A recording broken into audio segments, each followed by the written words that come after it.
तो हेलो दोस्तों, welcome to you on the Sky Classes. तो आइए दोस्तों, आपको पता होगा कि हम लोग किस चैप्टर को पढ़ रहे हैं, टेंस को पढ़ रहे हैं। तो फिर हम लोग वहीं से आगे कंटिन्यू करते हैं। तो इसके पहले मैं आप लोग को थोड़ा सा ब्रीफ आइडिया टेंस के बारे में बता देना चाहता हूँ। देखिए दोस्तों, जो भी हम टेंस पढ़ रहे हैं, और हाँ एक बात मैं फिर बता दूं, यदि आप नए हैं इस चैनल पे, यदि मेरे वीडियो को फर्स्ट टाइम देख रहे हैं तो कृपया आप जाइए उस वीडियो को पहले देखिए जो प्लेलिस्ट में लगा रखा हूँ मैं, वहाँ से पहले उस वीडियो को कंप्लीट कीजिए, उसके बाद इस वीडियो को देखेंगे तब कुछ लाभ प्राप्त होगा। तो आइए हम थोड़ा ब्रीफ आइडिया दे दूं कि आज हम लोग टेंस पे क्या काम करेंगे। देखिए दोस्तों, टेंस पे आज हम लोग यही करेंगे कि हम लोग पढ़ रहे हैं टेंस, ठीक है दोस्तों, टेंस पढ़ रहे हैं। टेंस की आई थिंक 7 या 8 लेक्चर आप लोग को प्रोवाइड करा दिया गया है, जो कि प्लेलिस्ट में अवेलेबल हैं। और उसमें आप जाएंगे तो देखेंगे हर एक लेक्चर को 20 या 25 मिनट के अप्रॉक्स में कराया गया है, उसको आप कंप्लीट कीजिए। आज हम बात करेंगे, थोड़ी सी कुछ रिमेंस पार्ट बच गई है कि how to do question, how to do question, questions को हम लोग कैसे करेंगे इस पे बात करेंगे, और क्वेश्चन प्रैक्टिस करेंगे। थोड़ी सी टेंस की कुछ ऐसे वो थोड़ी सी क्या बोलते हैं उसको, थोड़ी एग्जांपल वगैरह मैं बताकर आपको, मैं एक दो टॉपिक है उसको कंप्लीट करता हूँ, उसके बाद मैं डायरेक्ट पहुँचता हूँ प्रैक्टिस पे। तो देखिए दोस्तों, इस लेक्चर में हम लोग थोड़ी बहुत हम पढ़ेंगे, थोड़ी टॉपिक छूटी है, उसको पढ़ने के बाद एग्जाम्पल और क्वेश्चन प्रैक्टिस करेंगे, ज़्यादा से ज़्यादा क्वेश्चन प्रैक्टिस करेंगे इस लेक्चर में। इसके आगे सेकंड एक और लेक्चर आएगा जिसमें ओनली क्वेश्चन ही प्रैक्टिस कराया जाएगा। आई थिंक आपको 50 to 60 या 80 100 मतलब समझिए 100 तक क्वेश्चन आपको प्रैक्टिस कराया जाएगा, और उसके बाद आप टेंस में कॉन्फिडेंस फील करेंगे। तो आइए कुछ बची हुई पॉइंट है जिसको हम समाप्त करते हैं और पहुँचते हैं हम क्वेश्चन प्रैक्टिस पे। तो देखिए दोस्तों, है क्या कि मैं बता दूं आप लोगों को कौन सी टॉपिक है जो थोड़ी सी हम लोग को क्वेश्चन करते समय दिक्कत करेगी, तो उस पर हम काम करते हैं। तो आइए दोस्तों, तो ये देखिए दोस्तों, ये रही कुछ पॉइंट्स। पहले आइए इतना पर हम ध्यान देते हैं। तो देखिए हेडिंग क्या है हम लोग का, सम इम्पोर्टेंट पॉइंट्स। तो आइए दोस्तों, मैं बात करता हूँ पहले कमेंट्री। देखिए कमेंट्री क्या होता है, जैसे हम लोग क्रिकेट वगैरह देखते हैं तो उसमें कमेंट्री होती है, कमेंट्री की जाती है कि नहीं। तो उसमें जब भी यूज़ होता है तो हेयर और देयर का यूज़ होता है, जिस सेंटेंस को हमेशा हम लोग प्रेजेंट इंडेफिनिट के अंतर्गत देखते हैं। प्रेजेंट इंडेफिनिट का फॉर्मूला क्या होता है आप लोग को ऑलरेडी बता दिया गया है, आप पहले उस वीडियो को देखिए, उसके बाद आपको समझ आएगा अच्छा से। तो हेयर और देयर का यूज होता है। देखिए देयर गोज अनदर 6, क्या बोलते हैं, एक और छक्का गया, क्या बोलते हैं, देयर गोज अनदर 6, एक और 6 गया। देखिए यहाँ पे देयर का यूज हुआ है। Here comes my friend, here comes my friend, क्या बता रहे हैं यहाँ पे, यहाँ मेरे फ्रेंड्स लोग आए हैं। देखिए देयर गोज इन अदर 6, एक और 6 लगा, ये सब कमेंट्री में बताया जाता है। और रही बात देयर और हेयर का यूज, तो देखिए देयर और हेयर का यूज क्या होता है, आपको सब्जेक्ट वर्ब एग्रीमेंट जब पढ़ाया जाएगा उसमें अच्छा से बताया जाएगा। नेक्स्ट देखिए हैबिट और रूटीन एक्शन, जितने भी हैबिट और रूटीन एक्शन होते हैं, इसके पहले भी मैं बता दिया हूँ, उसको प्रेजेंट इंडेफिनिट के अंतर्गत रखते हैं। लेकिन कुछ प्रेजेंट कंटिन्यूअस के अंतर्गत कैसे आते हैं सर, तो जब भी सेंटेंस एंग्री को डिनोट करता हो, क्या चीज़ को दोस्तों, एंग्री, मतलब गुस्से वाले वर्ड को बोला जाए, गुस्से वाले सेंटेंस को बोला जाए, तो उसमें हम प्रेजेंट कंटिन्यूअस का यूज करते हैं। कैसे सर, आइए देखिए, ही always tells us about his childhood, ये क्या ऑलवेज एक रूटीन को बता रहा है कि नहीं, वह हमेशा अपने बचपन के बारे में बताते रहता है, ठीक है। लेकिन इसी को बोलते हैं वह ऑलवेज अपना बचपन के बारे में बताते रहता है। क्या है यहाँ पे, हम गुस्सा को दिखा रहे हैं। ही always telling us about his childhood, क्या है, ही is always telling us about his, मतलब इरिटेट होकर बोल रहे हैं, गुस्से होकर बोल रहे हैं, एंग्री होकर बोल रहे हैं, तो हम क्या बोलते हैं इसको, टेलिंग। क्या बोलेंगे दोस्तों, टेलिंग। यहाँ पे क्या बता रहे थे, हैबिट को बता रहे थे। तो he always tells us about his childhood, और एंग्री को डिनोट करता हो तो he is always telling us about his childhood. Next point देखिए, dramatic representation of historical event, मतलब एक हिस्टोरिकल इवेंट, जो इतिहास में जो इवेंट हुआ है उसी को एक ड्रामेटिक रूप में रिप्रेजेंट करने के लिए हम प्रेजेंट इंडेफिनिट का यूज़ करते हैं। कैसे, देखिए यहाँ पे Akbar ascends the throne with the help of Bairam Khan, Akbar Bairam Khan के मदद से गद्दी पर बैठाया गया। तो इसको देखिए क्या होता है, जैसे आप ड्रामा वगैरह देखेंगे ना, तो उसमें एक एक्टिंग बना के बोला जाता है उसको, क्या चीज़ करके दोस्तों, कुछ एक्टिंग, बना करके बोला जाता है, तो उसी को हम बोलते हैं ड्रामेटिक रिप्रेजेंटेशन। ड्रामेटिक फॉर्म में बोला जाता है उसको, ऐसे बोला जाएगा कि हाँ एक मतलब ट्यून के तरह बोला जाएगा, उससे हम क्या बोलेंगे, dramatic representation of historical event. उसको हम हमेशा प्रेजेंट इंडेफिनिट के अंतर्गत रखते हैं। जैसे देख रहे हैं यहाँ पे बोलेंगे Akbar ascend the throne with the help of the Bairam Khan, इसको कुछ ड्रामेटिक फॉर्म में बोलेंगे तो क्या हो जाएगा, वो प्रेजेंट इंडेफिनिट के अंतर्गत आएगा। तो ये कुछ पॉइंट देखें, कुछ और पॉइंट है उसको देखिए, उसके बाद डायरेक्ट हम पहुंचते हैं क्या चीज़ पे, तो क्वेश्चन पे पहुंचते हैं दोस्तों। आइए थोड़ा इसको आप और देखिए, तो कुछ पॉइंट रह गया, तो ये देखिए दोस्तों। तो आइए दोस्तों, ये रही आप लोगों की कुछ और पॉइंट्स। देखिए सबसे पहले हम आप लोगों को बता दें एंटीसीडेंट और प्रेसिडेंट क्या होता है। तो देखिए दोस्तों, एंटीसीडेंट क्या होता है, जो पहले हुआ हो। एंटीसीडेंट मतलब जो पहले हुआ हो, वैसा एक्शन जैसे दो एक्शन एक साथ हुआ हो। जैसे हम बोल सकते हैं जब दो एक्शन एक साथ एक के बाद एक होता है, जो एक्शन पहले होता है उसको एंटीसीडेंट बोलते हैं, और जो उसके बाद होता है उसे प्रेसिडेंट बोलते हैं। देखिए प्रेसिडेंट हो गया ए वाला और एंटीसीडेंट ए वाला। देखिए दोस्तों, कंप्लीट एक्शन यानी जो एक्शन पूर्ण रूप से हो गया हो उसे एंटीसीडेंट, और जो उसके बाद हुआ हो उसे प्रेसिडेंट। तो प्रेसिडेंट को हम लोग पास्ट इंडेफिनिट के अंतर्गत रखते हैं, और कंप्लीट एक्शन जो पहले हुआ उसको पास्ट परफेक्ट के अंतर्गत रखते हैं। रही बात पास्ट परफेक्ट के फॉर्मूला की बात करूं तो subject plus had plus V3 plus object, subject plus V2 plus object होता है। आई थिंक आप इससे परिचित होंगे। तो आइए हम कुछ आप लोग को यहाँ पे क्वेश्चन की बात करता हूँ। देखिए क्वेश्चन को बनाने से पहले, इस एग्जाम्पल को समझने से पहले सबसे पहले आप यहाँ पे थोड़ा ध्यान दीजिए। देखिए बिफोर और आफ्टर दो वर्ड है, इसको थोड़ा आप समझने का प्रयास करेंगे। देखिए बिफोर जब भी आपको दिखेगा उसके बाद पास्ट इंडेफिनिट आएगा, बिफोर के पहले पास्ट परफेक्ट आएगा, आफ्टर के बाद इसके जस्ट अपोजिट हो जाता है, ये वाला आ जाएगा यहाँ पे और ये वाला आ जाएगा यहाँ पे। यानी आफ्टर के बाद पास्ट परफेक्ट और आफ्टर के पहले पास्ट इंडेफिनिट, बिफोर के बाद पास्ट इंडेफिनिट, बिफोर के पहले पास्ट परफेक्ट। तो देखिए इसको आप याद कैसे रखेंगे, जैसे मान लीजिए ए पी याद रख लेंगे दोस्तों, ए पी यानी जब भी आफ्टर आए तो उसके बाद क्या आएगा दोस्तों, पास्ट परफेक्ट आएगा, और उसके पहले क्या आएगा, पास्ट इंडेफिनिट।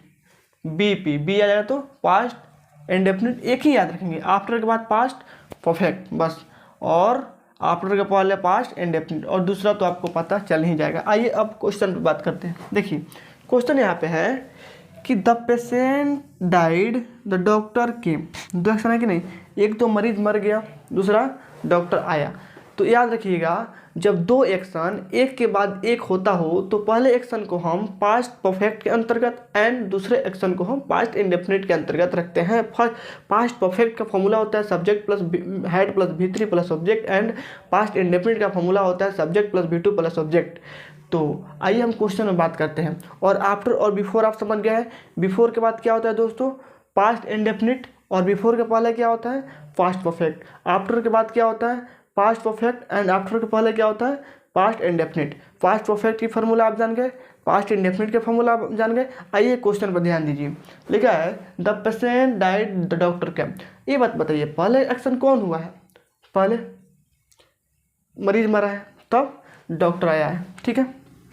यदि अच्छा मान लीजिए यहाँ पे दो एक्शन हुआ है, ठीक है ना, तो द पेशेंट डाइड, यहाँ पे इस क्वेश्चन को आप देखेंगे, इस क्वेश्चन को देखेंगे, बोला है the patient had died before. यदि कोई बहुत ऐसे लोग पूछ सकता है डॉक्टर को आने से पहले मरीज मर चुका था, तो हम क्या बोलेंगे, the patient had died before the doctor came.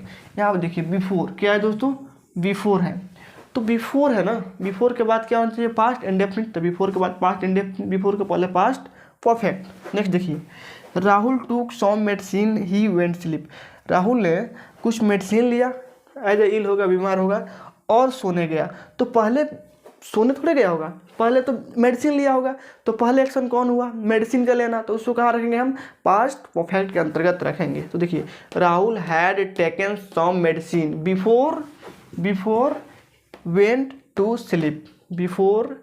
Before past indefinite, past indefinite. यहाँ पे देखिए यदि हम यहाँ पे आफ्टर रख दें बिफोर के बाद, तो ये वाला एक्शन उधर चला जाएगा, ये वाला इधर आ जाएगा, बस इंटरचेंज हो जाएगा। यहाँ पे Rohan watch the movie he bought the ticket. अब बताइए, पहले टिकट ना लिया होगा, पहले तो टिकट लिया होगा, तो हम बोलेंगे यहाँ पे ये जो है ये सेकंड एक्शन है, सॉरी फर्स्ट एक्शन है और ये सेकंड एक्शन है। तो फर्स्ट एक्शन को पास्ट परफेक्ट के अंतर्गत रखेंगे। सबसे पहले आफ्टर है, तो आफ्टर के बाद क्या रखेंगे हम, सेकंड एक्शन को रखेंगे। देखिए सॉरी फर्स्ट एक्शन को रखेंगे। आफ्टर यहाँ पे Rohan watch the movie after he had bought the ticket. पहले टिकट लेने के बाद क्या मूवी देखा था।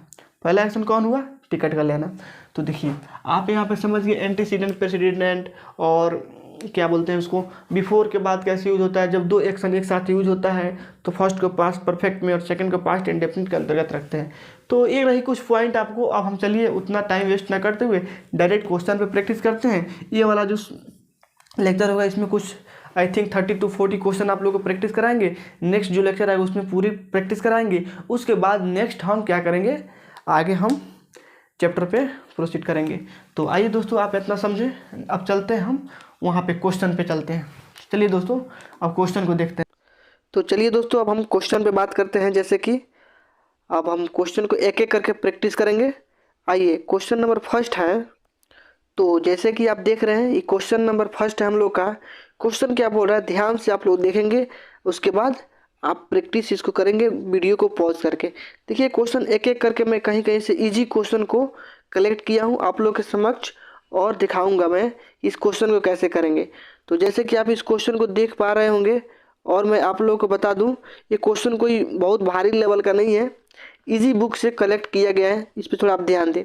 देखिए क्वेश्चन बोल रहा है कि we have been celebrating many festivals since centuries. अब इसमें आप कॉमन एरर ढूंढेंगे। कॉमन एरर को ढूंढते कैसे, देखिए 4 पार्ट में डिवाइड किया हुआ है। एक ए पार्ट हो गया, एक बी पार्ट हो गया, ठीक है दोस्तों, एक सी पार्ट हो गया और एक डी पार्ट हो गया। डी पार्ट में क्या होता है, नो एरर दिया रहेगा और इसमें कुछ एरर रहेगा और इसमें कुछ एरर रहेगा और इसमें कुछ एरर रहेगा। और करना क्या है, जिस पार्ट में गलती रहेगी मतलब एरर रहेगा उसमें आप लोग को क्लिक करना होता है। तो आइए अब इस क्वेश्चन में हम देखते हैं कि कहाँ पे गलतियाँ दे रखा है। बोल रहा है we have been celebrating many centuries since. देखिए गलती इसमें है, सी पार्ट में गलती है। क्या है दोस्तों, जैसे कि आप लोग को मैं बता दूं फॉर और सिंस का यूज़, फॉर और सिंस का यूज़ आप लोग पढ़े होंगे। देखिए जब तक नोट्स को आप स्ट्रॉन्ग नहीं रखेंगे, रिवीजन नहीं रखेंगे, तब तक अच्छा से क्वेश्चन को नहीं कर पाएंगे। तो फॉर और सिंस की रही बात, तो मैं बताया था सिंस का यूज़ हम एक पॉइंट ऑफ टाइम के लिए यूज़ करते हैं दोस्तों, और फॉर का यूज पीरियड ऑफ टाइम के लिए यूज करते हैं कि नहीं। तो देखिए बात यहाँ पे बोल रहा है कि सिंस सेंचुरीज। ठीक है, सेंचुरीज क्या है, एक पॉइंट ऑफ टाइम को नहीं बता रहा है, ये बता रहा है एक पीरियड ऑफ टाइम को। और मैं ये भी बोला था कि जब भी आपको कोई भी टाइम दिया हो, यदि उस टाइम में आप एस को लगाएंगे, यदि वो फिट आ जाए तो समझेंगे कि उसमें हम क्या लगेगा, 4 लगेगा। तो क्या दे रखा है दोस्तों, सेंचुरीज। क्या दे रखा है दोस्तों, सेंचुरीज। तो देखिए तो क्या सेंचुरीज इसमें नहीं लिख रखा है, यहाँ पे सेंचुरीज लिखा है कि नहीं दोस्तों। तो एरर हो जाएगा इसमें, यहाँ पे सिंस के जगह पर क्या होगा दोस्तों, 4 होगा। तो हम उम्मीद कर सकते हैं कि आपका 4 और सिंस का जो प्रॉब्लम हो यहाँ पे थोड़ा बहुत दूर हुआ होगा। आइए अब हम नेक्स्ट क्वेश्चन पे चलते हैं कि नेक्स्ट क्वेश्चन हम लोग का क्या है। चलिए ये रही हम लोग की सेकंड क्वेश्चन।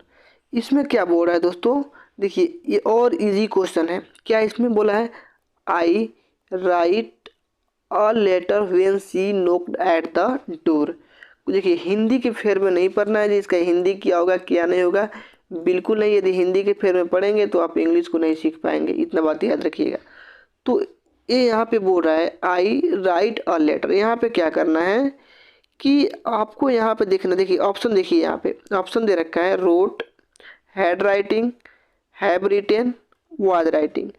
क्या यहाँ पे आपको एक ऑप्शन को बतानी है कि कौन सी ऑप्शन यहाँ पे आएगा। I write a letter when she knocked at the door. बोल रहा है कि यदि मैं यहाँ पे बोलूँ, यहाँ पे आई रोट लेता हूँ, तो I wrote a letter when she knocked eight the door, तो हम बोल सकते हैं मैं पत्र लिखा था जब वह क्या, अच्छा नहीं फिट हो रहा है। मैं यहाँ पे बोल सकता हूँ I was writing a letter, I was writing a letter when she knocked the door, मतलब मैं पत्र लिख रहा था जब वह डोर को क्या किया था, नॉक्ड किया था। तो आई थिंक आप समझ गए होंगे यहाँ पे क्या होगा, I was writing a letter. Option D is क्या होगा दोस्तों, correct. Option D is correct. आइए नेक्स्ट क्वेश्चन पे हम चलते हैं। चलिए दोस्तों, इस क्वेश्चन को आप देखेंगे, देखिए रेंडमली कहीं से आपको क्वेश्चन मिल सकता है, हम एक एक करके एक्सप्लेनेशन देंगे कि इस क्वेश्चन को करेंगे कैसे। तो देखिए दोस्तों, ये क्वेश्चन क्या बोल रहा है, it dash dash not ran now. क्या है दोस्तों, आप लोगों को कुछ यहाँ पे देखने को मिल रहा है क्लू, यहाँ पे क्या है, नाउ। जब आप लोग को मैं कंपैरिजन पढ़ा रहा था, कंपैरेटिव एनालिसिस, तो उसमें कुछ कीवर्ड लिखवा रखा था मैं। क्या लिखवाया था दोस्तों, कीवर्ड लिखवाया था कि जिसमें नाउ आता हो तो उस टेंस को हम लोग किस चीज़ में लिखते हैं, प्रेजेंट इंडेफिनिट के अंतर्गत रखते हैं। क्या चीज़ के अंतर्गत दोस्तों, प्रेजेंट इंडेफिनिट के अंतर्गत। तो देखिए जब यहाँ पर नाउ है तो डिड तो होगा नहीं क्योंकि पास्ट को बता रहा है, हैज तो होगा नहीं, परफेक्ट को बता रहा है, ये तो होगा नहीं, क्या होगा, डज नॉट रैन हो जाएगा, इट डज नॉट रैन। ठीक है ना दोस्तों, it does not ran now. आइए नेक्स्ट क्वेश्चन को हम देखते हैं। तो देखिए दोस्तों, नेक्स्ट क्वेश्चन आप लोग की ये रही, क्या बोल रहा है, क्वेश्चन में बोल रहा है कि the earth dash dash move around sun. क्या है दोस्तों, क्या इसको देखने से कुछ क्लू मिल रहा है, बोल रहा है कि the earth dash dash move around the earth, मतलब जो अर्थ है, सॉरी सन, जो अर्थ है वो सन के अराउंड मूव करता है कि नहीं। मान लीजिए क्या हो गया, सन हो गया। ठीक है दोस्तों, ये हो गया हमारा सन। और जो हमारी अर्थ है, जो हमारा यहाँ पे प्लेनेट, हमारा जो अर्थ है वो क्या करता है, सन के अराउंड मूव करता है कि नहीं। और एक क्या है, यूनिवर्सल ट्रूथ है, क्योंकि सत्य ही, जितने भी यूनिवर्सल ट्रूथ बात होते हैं उसको हम प्रेजेंट इंडेफिनिट के अंतर्गत रखते हैं। तो क्या हो जाएगा दोस्तों, यहाँ पे इज मूविंग तो होगा नहीं, हैज बीन तो होगा नहीं, मूविंग तो होगा नहीं, मूव्स हो जाएगा the earth moves around the sun. क्या आप समझे कि नहीं, मैं क्या बोला था, यूनिवर्सल ट्रूथ।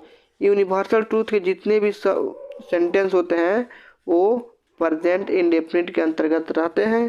प्रेजेंट इंडेफिनिट का फॉर्मूला होता है सब्जेक्ट प्लस V1 या V5 प्लस ऑब्जेक्ट। ठीक है दोस्तों, आइए नेक्स्ट क्वेश्चन पे बढ़ते हैं। आइए एक और क्वेश्चन पे ध्यान दीजिएगा, सेम टू सेम उसी पे बेस्ड क्वेश्चन है। क्वेश्चन क्या बोल रहा है, क्वेश्चन बोल रहा है कि the sun rise in the east and set in the west. क्या बात सही है कि नहीं दोस्तों, जो सन है वो कहाँ पे राइज होता है, कहाँ पे उगता है दोस्तों, बताइए। ईस्ट हो गया, वेस्ट हो गया, नॉर्थ हो गया और साउथ हो गया। सन कहाँ पे राइज होता है, ईस्ट में, और सेट कहाँ पे होता है, मतलब डूबता कहाँ पे है, वेस्ट में। तो ये बात बिल्कुल सही है कि नहीं दोस्तों, बात बिल्कुल सही है कि नहीं, यूनिवर्सल ट्रूथ की बात है कि नहीं। तो जो भी बात यूनिवर्सल ट्रूथ की आती है तो सेंटेंस को फिर एक बार मैं बता दूँ क्या चीज़ में रखते हैं, प्रेजेंट इंडेफिनिट के अंतर्गत रखते हैं। तो देखिए द सन सिंगुलर हो गया, तो राइज का क्या हो जाएगा दोस्तों, राइजेस, क्या है इसमें है राइजेस। एंड द सेट का क्या हो जाएगा, सिंगुलर है यहाँ पे तो क्या हो जाएगा, सेट्स, तो हो जाएगा the sun rises and sets in the west. देखिए दोस्तों, आपको बेसिक क्लास एकदम नीड है देखना, यदि वो नहीं देखेंगे तो बहुत ज़्यादा परेशानी आने वाली है। आइए नेक्स्ट क्वेश्चन पे हम प्रोसीड करते हैं। ये देखिए दोस्तों, नेक्स्ट क्वेश्चन है आप लोगों के लिए ये, इस क्वेश्चन को आप ध्यान से देखेंगे। ही dash dash bought a car. क्या है दोस्तों, ही dash dash by a car. यहाँ पे क्या है, 1 मंथ एगो। ध्यान दीजिए दोस्तों, कीवर्ड याद आ रहा है कि नहीं आपको, मैं जो कंपेयर पढ़ाया था उसमें बताया था ना, जब भी अगो आ जाए उसको हम किस चीज़ में रखते हैं दोस्तों, पास्ट इंडेफिनिट के अंतर्गत रखते हैं। चलिए, तो बॉट हैज बॉट तो होगा नहीं, हैज होगा नहीं, ये वाला होगा नहीं, क्या हो जाएगा बॉट। तो he bought a car, he bought a car. ठीक है दोस्तों, एगो के मैं बताया था ना, कीवर्ड बताया था, जब भी एगो आता है तो उस सेंटेंस को हम पास्ट इंडेफिनिट के अंतर्गत रखते हैं। ये नेक्स्ट क्वेश्चन आप लोग का ये रहा। ये एक क्वेश्चन है आप लोग का, क्या क्वेश्चन है दोस्तों, I dash tell you already about it. क्या है, ऑलरेडी, ऑलरेडी बता चुका हूँ आप लोगों को, क्या हो जाएगा I told you already about, क्या हो जाएगा दोस्तों I told you already about it. देखिए दोस्तों, कुछ आई थिंक 7 या 8 या 10 क्वेश्चन के अप्रॉक्स में हम लोगों ने प्रैक्टिस किया, और इसके बाद वाला जो सेक्शन आएगा ना, वो सिर्फ और सिर्फ क्वेश्चन प्रैक्टिस पे ही होगा। ठीक है दोस्तों, पूरी की पूरी लेक्चर में हम लोग क्वेश्चन को ही प्रैक्टिस करते हैं। तो चलिए दोस्तों, क्लास को यहीं पे एंड करते हैं, और नेक्स्ट लेक्चर में हम लोग सिर्फ क्वेश्चन लेके आएंगे 40 to 50 के अप्रॉक्स, और प्रैक्टिस करेंगे उसको, एक्सप्लेनेशन को बात करेंगे। तो चलिए दोस्तों, बाय।